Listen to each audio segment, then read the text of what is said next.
Good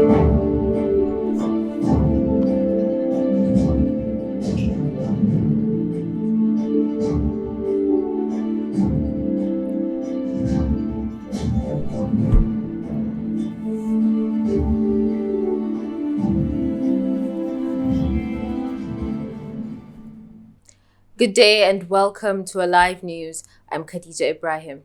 Today we take a look at the biggest issues shaping Nigeria's political, economic, and social landscape. These are the headlines. ASU Vice Chancellors decry professors 525,000 naira monthly pay.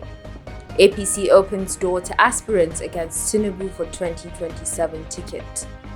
FG nets 393 billion from Dangote, 9 other firms. Here are the details. Nigeria's higher education system may once again face disruption. The Academic Staff Union of Universities, ASU, alongside vice chancellors, is voicing strong concerns about what it calls the unacceptable remuneration for Nigerian professors. According to the union, professors currently earn just 525,000 naira a month, a figure they argue does not reflect the weight of responsibility carried by academics who train the nation's future leaders. University administrators warn that unless government intervenes quickly, the situation may trigger fresh industrial action. Nigeria's public universities have already suffered repeated shutdowns in recent years due to strikes, often leaving students stranded and extending academic calendars indefinitely.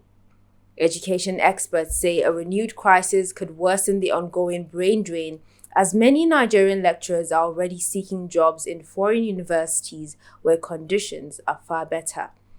ASU has given no exact timeline for action, but insists dialogue must begin immediately.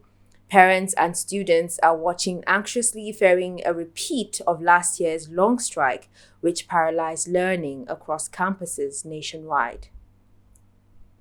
Turning to politics now, the ruling All Progressives Congress has declared that its doors are open to aspirants interested in contesting against President Bola Ahmed Tinubu for the party's presidential ticket in 2027. Party officials say this reflects the APC's commitment to internal democracy and inclusiveness. But beyond the official statement, political observers are reading between the lines. Some analysts say the announcement is a strategic move to quell rumblings within the party. Tinubu, who is expected to seek re-election, faces subtle dissent from some quarters of the APC. By openly stating that the primaries will be competitive, the leadership may be trying to reassure aggrieved members and prevent defections ahead of the polls. Others, however, view it as a way of demonstrating strength, showing that Tinubu is confident enough to face any internal challenger. Already, speculation is rife about who might step forward to test the waters. With Nigeria's political climate constantly shifting, the APC's internal dynamics over the next 2 years will be closely watched, as they could shape the direction of the 2027 elections even before campaigns officially begin. Still on politics, the APC has mocked the African Democratic Congress over its ongoing leadership tussle. The ADC is currently embroiled in disputes about who holds the rightful chairmanship of the party, a situation that has divided members and stalled its activities. The ruling party, in a statement, described the crisis as evidence of instability in opposition ranks. Critics argue that such comments are meant to further weaken public confidence in smaller opposition parties that are already struggling for visibility. Analysts note that without unity, parties like the ADC may find it nearly impossible to mount any serious challenge against the APC or PDP in upcoming elections.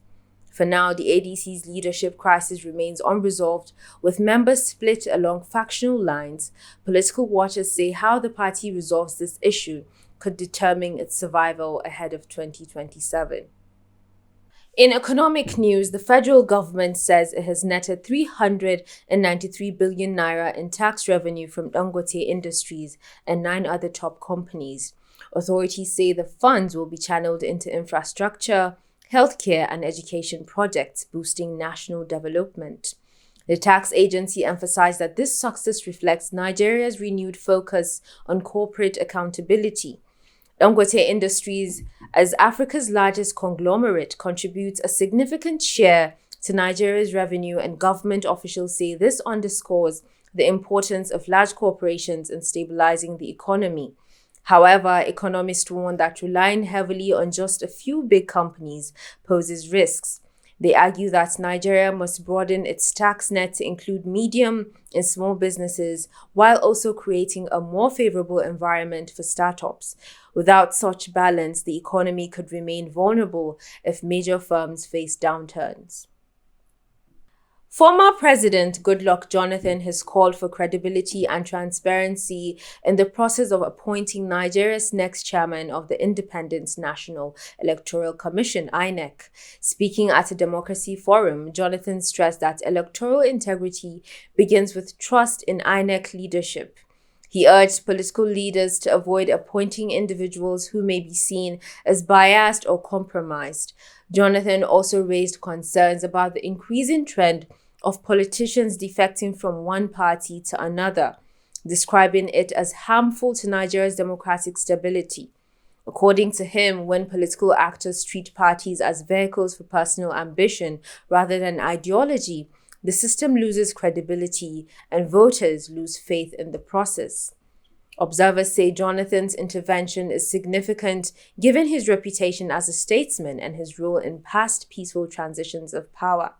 His comments are being widely discussed as Nigeria prepares for critical appointments in the months ahead. In Osun State, the government is taking steps to obtain a U.S. court judgment connected to a traditional ruler currently serving a jail term abroad. While details remain limited, state officials confirm that the process is part of ensuring due process and justice for all parties involved. Legal experts note that such cases highlight the increasing complexity of cross-border justice, especially when traditional institutions are involved. For many in Osun, the development has sparked conversations about accountability among traditional leaders and the role of government in upholding justice, even when cases extend beyond Nigeria's borders.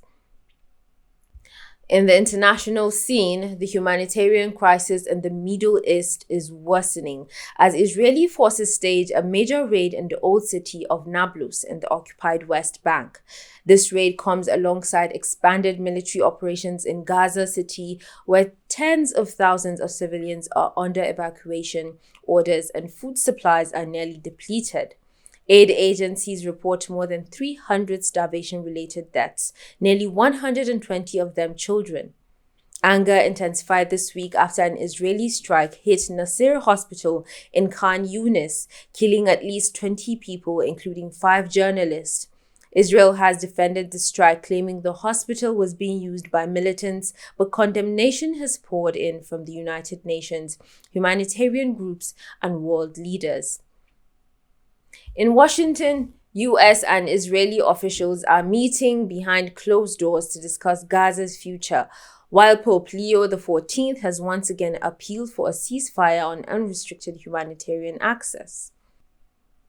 Turning now to the global economy, analysts say the international trade system that has held since the end of World War II is showing deep fractures. In the United States, tariffs have risen to levels unseen since the 1930s, reflecting a strong turn toward protectionism.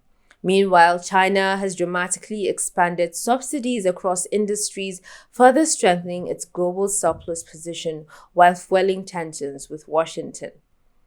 The U.S. is already facing a $1 trillion external deficit, and economists warn that the world economy is splitting into rival blocs, one revolving around the U.S. and its allies, and the other anchored by China.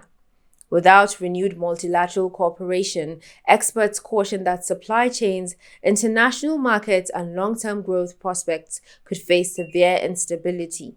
And finally, in Africa, Rwanda has received its first group of deportees from the United States under a new bilateral migration agreement. Officials in Kigali confirmed that 7 individuals arrived earlier this month, marking the first stage of what both governments call a shared commitment to manage migration and asylum flows. Rwanda has pledged to ensure reintegration and uphold human rights standards, but the deal has already sparked debate. Human rights groups warn that such agreements shift responsibility onto smaller nations, raising concerns about transparency and accountability in the deportation process. For Rwanda, however, the development underscores its growing role in international migration politics, setting a precedent that could influence future global partnerships. That wraps up our news for today. I'm Khadija Ibrahim, and this is Alive News.